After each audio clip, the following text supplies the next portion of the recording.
रामराम मंडळी, स्वागत आहे माझ्या यूट्यूब चॅनलवर। मी यामागे सर्व काही शॉर्ट व्हिडिओज टाकले आणि त्या शॉर्ट व्हिडिओजला तुमचा खूप प्रतिसाद आला, म्हणून मी आता लाँग व्हिडिओज म्हणजेच मोठ्या व्हिडिओज टाकायचं ठरवलं आहे।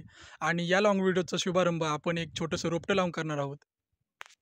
तर या झाडाबद्दल सांगायचं म्हणजे हे आंब्याचं झाड आहे आणि हा केशर प्रकाराचा आंबा आहे। तर आंब्यामध्ये बरेचसे प्रकार असतात, हापूस, पायरी, तोतापुरी, राजापुरी, लंगडा।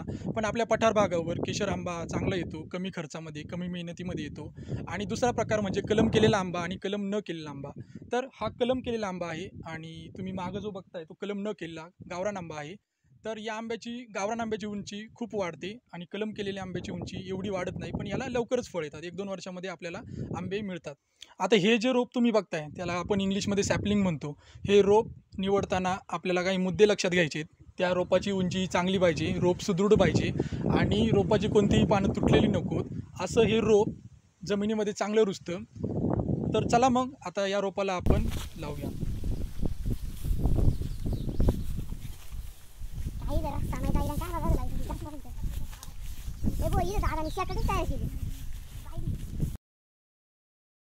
तर आता झाड लावायला आम्ही शेताच्या बांधावर आलोय। तर तुम्ही बघताय आम्ही खड्डा खांदतोय आणि आमचं झाड हे साधारणतः 4 फूट उंचीचं आहे। तर 4 फूट झाडाची जी उंची असेल त्याला 1.5 फूट खड्डा खोल आला पाहिजे, 1 फूट रुंद आणि 1 फूट लांब असा खड्ड्याचा आकार असला पाहिजे। तर आमचा खड्डा खणून झालेला आहे। खड्डा खणल्यानंतर 2-3 गोष्टी या खूप महत्त्वाच्या, त्या म्हणजे खत आता आपण ऑर्गॅनिक म्हणजे शेणखत वापरू शकतो किंवा NPK खत हे जरी टाकलं तरी चालेल। त्यानंतर हे जे तुम्ही बघताय हे इन्सेक्टिसाईड हे खूप महत्त्वाचं आहे।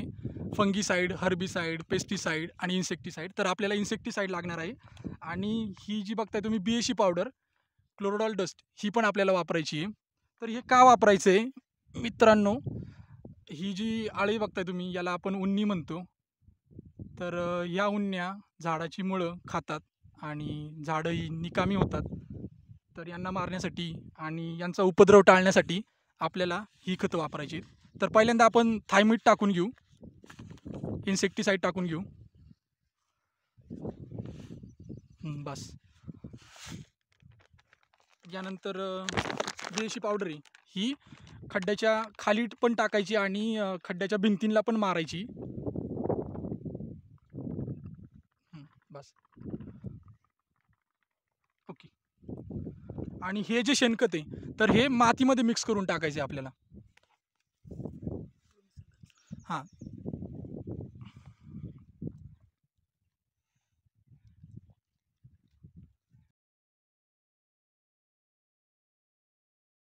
तर आता खत आणि औषधे टाकून झालीत। सर्वात महत्त्वाचा मुद्दा म्हणजे झाड हाताळताना हे त्याच्या खोडाला पकडायचं नाही किंवा शेंड्याला पकडायचं नाही। तर हा जो चिखल दिसतोय ही माती, इथे आपल्याला झाड पकडायचं आहे आणि पिशवी काढताना झाडाची ही खूप काळजीपूर्वक काढायची किंवा आपण ब्लेड पण वापरू शकतो पिशवी काढताना।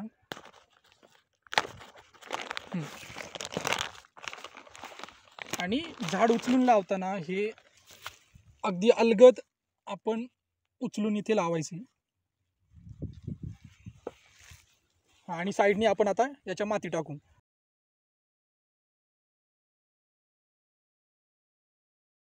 तर अशा प्रकारे झाड आपलं हे लावून झालं आहे आणि ही साईडची माती ती थोडीशी प्रेस करायची आहे।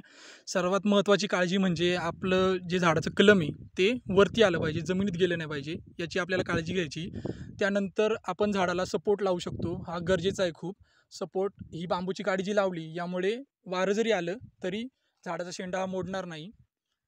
तर अशा प्रकारे आपण झाड लावले आणि अशाच व्हिडिओसाठी माझ्या चॅनलला सबस्क्राईब करा, लाईक करा, शेअर करा। धन्यवाद।